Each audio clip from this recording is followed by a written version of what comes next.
¿Cómo están, amigos? Muy buenas tardes o noches o mañanas, lo que sea para ti. Bienvenido a esta cápsula número 44 de la catequesis de la teología del cuerpo. Estamos ahora reflexionando en la parte del hombre histórico, dentro de esta primera pregunta que Juan Pablo II contesta de ¿quién es el ser humano? Así que te invito a acompañarme con una pequeña oración al comenzar. Veamos la hora, tenemos 15 minutitos más o menos, o 20. Y hay que ponernos en presencia de Dios. Señor, entramos en un terreno sagrado. Te pedimos que nos permitas grabar lo que tú quieras, como tú lo quieras. Te pido que las personas al escuchar encuentren en sus corazones una apertura, esa receptividad para que esta teología no solo ilumine sus mentes, sino que también, y más importante que todo esto, pueda tocar los corazones y pueda transformar sus vidas, especialmente entendiendo la bondad de tu creación en el cuerpo humano. Por Cristo nuestro Señor. Amén. Pues bien, seas bienvenido. Estoy aquí en la Universidad Navarra. Te saludo desde España, donde grabo esta cápsula para que podamos ser fieles a estos viernes de cita semanal. Y sin más, vamos a empezar con el número 1, que dice así. Cristo dice: habéis oído que se dijo, no cometerás adulterio, pero yo os digo, todo el que mira a una mujer para desearla, ya ha cometido adulterio con ella en su corazón.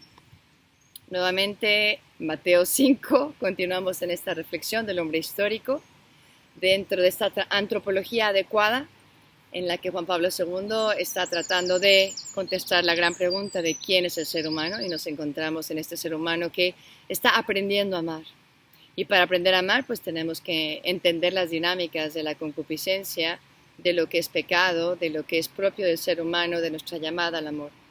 Y este capítulo se llama Valores evangélicos y deberes del corazón humano, pero también podrá llamarse El corazón es llamado o acusado. O también se podría llamar El cuerpo es bueno o es malo. Todo eso vamos a ver en esta catequesis, y comienza con esta frase el Papa, como invitándonos a ese clavado, a echarnos un clavado a lo más profundo del corazón para poder entenderla. Dice, esta llamada al corazón saca a la luz la dimensión de la interioridad humana, la dimensión del hombre interior, propia de la ética, y más aún de la teología del cuerpo, como ya hemos visto, ¿no? Que nos queda en la superficie, que nos ayuda a realmente entender desde otro punto de vista, que es mucho más comprensivo y mucho más profundo nuestra realidad de cómo debemos vivir, desde el amor y desde el orden del amor. Continúa, el deseo que surge en el ámbito de la concupiscencia de la carne es al mismo tiempo una realidad interior y teológica que en cierto modo es experimentada por cada hombre histórico. Obviamente aquí el Papa está hablando del deseo reductivo, no del deseo sexual bueno y natural que ha puesto él en cada uno de nuestros seres, pero está hablando de la manera reductiva de ver al otro, y dice, esta realidad, ¿no?, se experimenta en cada persona, de cada raza, pueblo, nación, de todo tipo de estado de vida, lenguaje, estado anímico, o sea, da igual, tú eres parte de esta historia, y por ser parte de esta historia que se somete al tiempo, como una vida que tiene un principio y un final, pues está sometida a estas leyes donde siempre nos pasa lo de San Pablo, ¿no? Que quisiéramos obrar mejor y luego terminamos haciendo lo que no queremos. ¿Por qué? Porque pues nos jala mucho este deseo que pesa demasiado, que es el de la concupiscencia, que a veces nos inclina al mal, un poquito más de lo que quisiéramos, ¿no?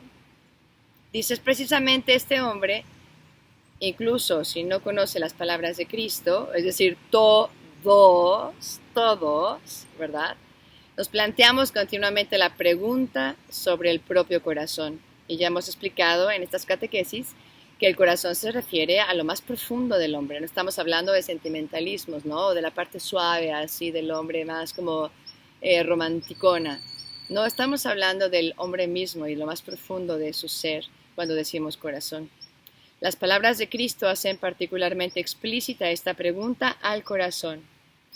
¿se le acusa o se le llama al bien? Es decir, con estas palabras de Mateo 5, 27, 28, donde dice, cuando has visto a una mujer para desearla, ya cometiste adulterio con ella en el corazón, ¿qué estamos haciendo, no? Diciéndole al corazón que es un corazón que no hay mucho que hacer por él, porque siempre va a ser pervertido, porque siempre va a inclinarse hacia el mal, o es una chispa que luego puede convertirse realmente en algo hermoso, un soplo, ¿no?, que Dios ha puesto y que se puede inclinar también hacia el bien. Entonces lo acusamos de que sea el culpable y que no hay remedio, o lo está llamando Cristo, Cristo que nos diseña, Cristo que nos ha hecho y dice, esta es la manera de amar, ¿no? Yo lo he diseñado para que ames a esta altura, ¿no? Y de alguna manera siempre reflexiono en mis cursos que nosotros somos los que tenemos que creer que si el Señor nos llama, llamando al corazón, nos llama con eficacia y nos va a dar la gracia para amar a esa altura, ¿no? Eleva el listón para decirnos, yo te creé de esta manera, tienes una vocación al amor y eres capaz de amar así. No te conformes con un nivel al que tú crees que llegas y que el mundo te está simplemente casi que embarrando en la cara, que todo el tiempo diciendo tú no eres capaz de amar, siempre vas a mirar de una manera lujuriosa, tú no sabes realmente ver al otro como Dios lo ve. Y sin embargo estamos llamados y no estamos acusando al corazón diciendo, pues nada, tú eres el culpable y no hay nada que hacer, ¿no? El siguiente párrafo comienza diciendo, todavía en el número 1, ¿no?, donde estamos. Al mismo tiempo se presenta una segunda pregunta más práctica. ¿Cómo puede y debe actuar el hombre que acoge las palabras de Cristo en el sermón de la montaña? ¿Cómo puede el hombre ver de la manera correcta a una persona? ¿Cómo puede tener esa paz de la mirada interior que ya habíamos hablado para ver al otro como sujeto de amor y no como objeto? ¿Cómo mirar correctamente? Y de alguna manera pues nos seguimos preguntando, todos son preguntas porque uno piensa a la hora de leer esto, entonces ¿cómo puedo? Y de alguna manera la gran pregunta es ¿quién soy? ¿No? ¿Y a qué estoy llamado?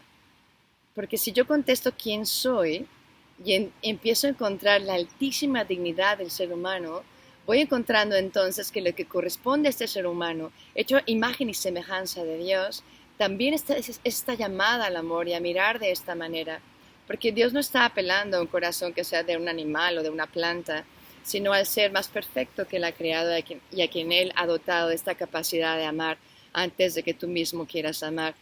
Él te amó primero y te da la capacidad para amar del modo en que Él te invita a amar.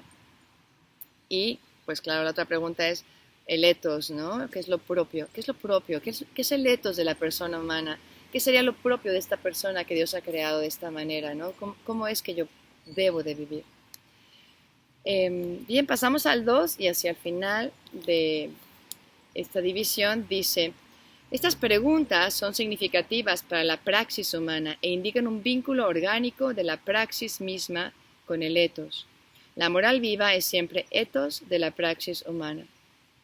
En pocas palabras nos está diciendo, bueno, ¿cuál sería esa disposición correcta para poner en acción esto que el Señor nos está invitando a hacer, ¿no? Tener esa conexión entre la teoría que sabemos, entre la fe que se nos ha inculcado y la vida misma. O sea, no puedo decir yo, pues es que yo no cometo adulterio porque realmente no me he metido con ningún otro hombre o no me he metido con ninguna otra mujer. Cuando, por otro lado, pues nadie lo ve, pero yo veo pornografía o yo me masturbo. Estoy haciendo ciertas acciones donde estoy buscando ese placer de una manera autosatisfactoria, ¿verdad? Donde en lo escondido nadie lo ve, pero estoy usando a alguien para ese placer que estoy yo procurando. Y quizá no está todo totalmente ordenado al amor, que el Señor, como ya hemos hablado, ha hecho el placer para nuestro bien, pero el procurarlo de esta manera muchas veces nos lleva, o bueno, en todas las maneras, nos lleva al egoísmo, ¿no? Entonces es importante como no fragmentarnos, sino pensar, mientras yo dé una apariencia y un comportamiento educado y que todo el mundo diga, ay, wow, qué tipazo, o qué increíble, qué linda es, tal. Mientras la gente piense eso, ya yo estoy conforme, ¿no? Y estoy cumpliendo, y hasta voy a misa o rezo el rosario todos los días. Pero luego, ¿no? ¿Dónde está tu corazón? ¿Dónde está los deseos de tu corazón, dónde está tu pureza de intención, dónde está el de verdad amar al otro inclusive dentro de ti, no solamente dar la apariencia de que te llevas muy bien con todo el mundo, pero aprender a pensar bien de los demás, por ejemplo.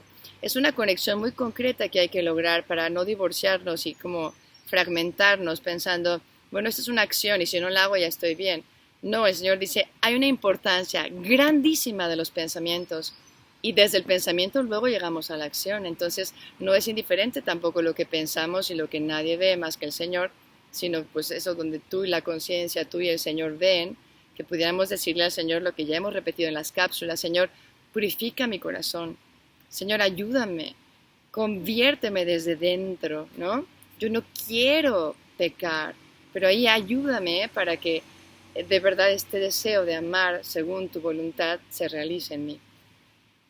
Tercero,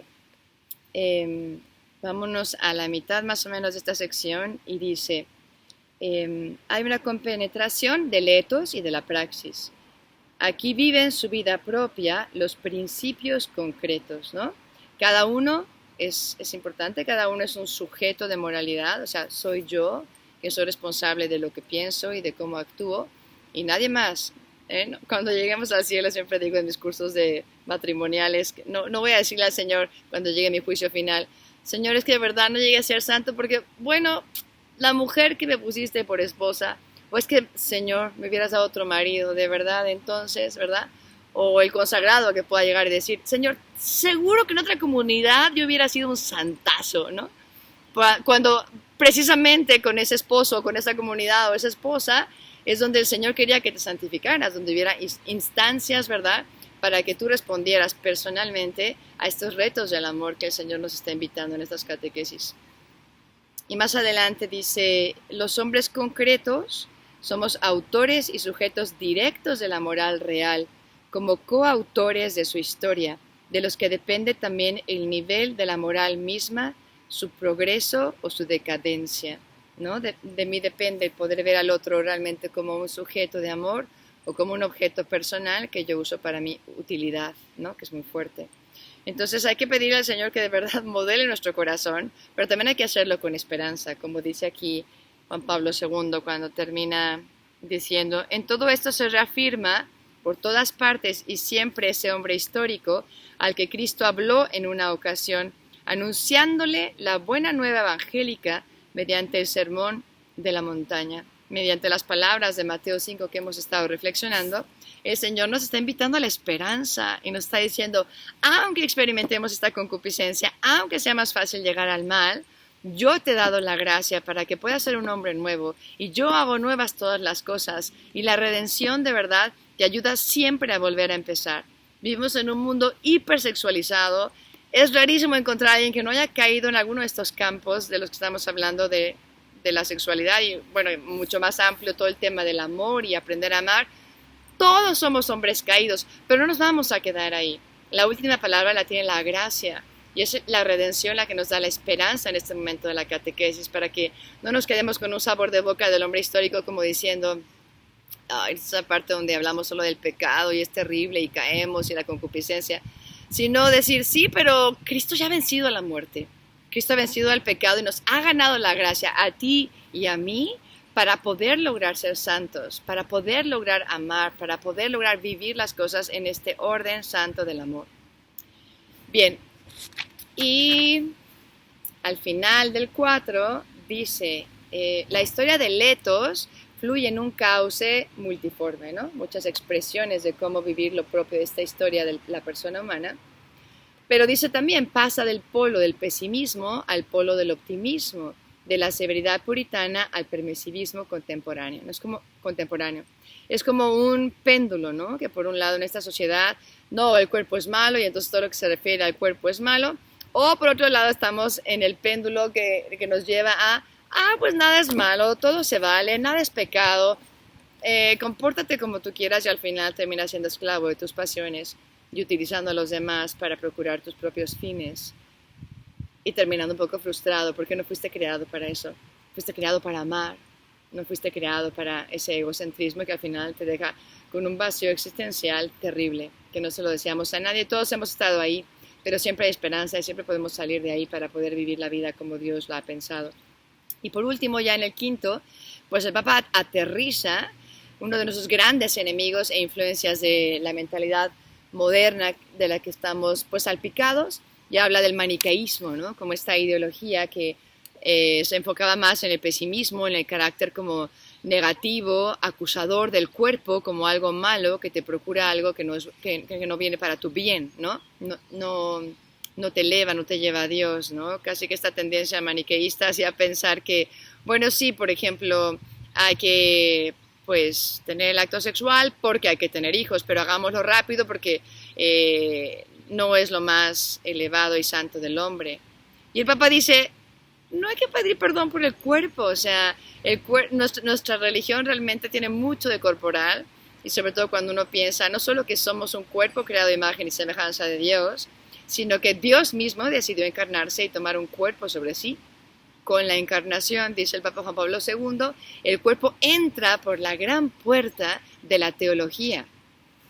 Y bueno, ya no voy a decir más porque el Papa es el que tiene que hablar en este momento. Y hablando del maniqueísmo, obviamente dice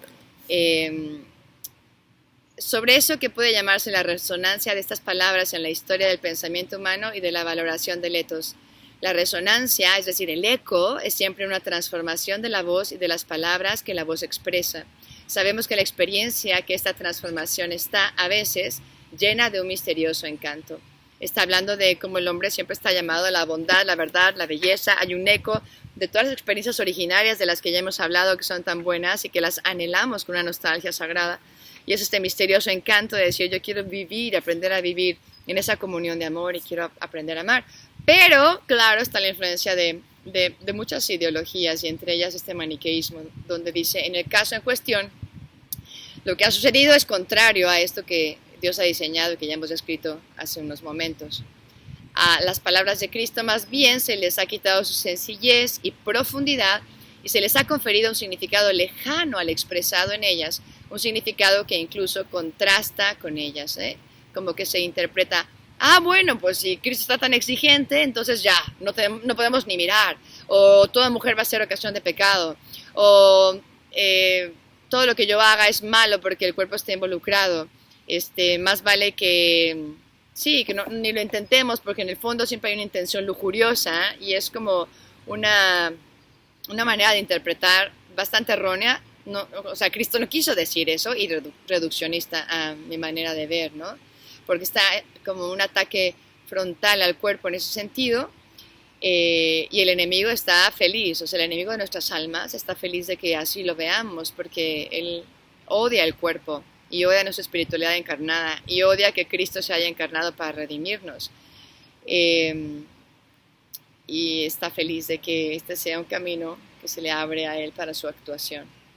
Continuamos un poquito más adelante en el 5, ya hacia el final, donde dice, es conocido en su forma originaria el maniqueísmo surgido en el Oriente, fuera del ambiente bíblico y originado por el dualismo masdeísta, individuaba la fuente del mal en la materia, en el cuerpo y en consecuencia proclamaba la condena de todo lo que en el hombre es corpóreo, ¿no? Todo el ser humano era sospecha, ¿no? Sospecha el gozo de los sentidos, sospecha de tu intimidad en las amistades, sospecha de lo bueno que puede ser un acto conyugal, todo eso es lo que nos ha llegado del maniqueísmo, ¿no?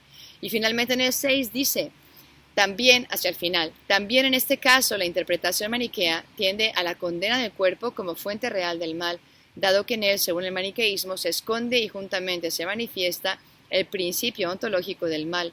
Se procuraba entonces entrever a veces, se percibía esta condena en el Evangelio, encontrándola allí donde se ha expresado exclusivamente, en cambio, una exigencia particular dirigida al espíritu humano que nos está llevando a lo más noble que tenemos como seres humanos. Cristo no nos está acusando, sino nos está llamando a vivir con eficacia esta llamada al amor. Así que te invito a que esta semana de verdad te ayude a poder entender un poquito estas influencias que hay, pero también examinar si en nuestra manera de pensar vemos algo de este maniqueísmo que se ha infiltrado en nuestra manera de ver las cosas o de concebir el cuerpo o de ver la sexualidad de una manera que solamente provoca pecado o malos pensamientos. Digo, obviamente vivimos en un mundo donde abundan Los programas de televisión, las canciones, los espectaculares que han torcido la bondad inicial con la que el Señor creó el sexo. Pero eso no es obra del Señor, eso ha sido obra del enemigo, que no puede crear de la nada y toma lo que Dios ha creado y lo tuerce y nos enseña una faceta de este bien que parece que está ahí para hacerte caer, pero es que está realmente torcido, ¿no? Hay que destorcer, ¿no?, lo que Dios creó originalmente como bueno y poder entonces hacer decisiones para fomentar aquello que nos ayuda a descubrir la bondad de este cuerpo y también para poder evitar o reducir esas ocasiones o esos lugares o esas personas que nos llevan a tratarnos como objetos o a ver el cuerpo como algo que es ocasión de pecado cuando en realidad tendría que ser una ventana al cielo.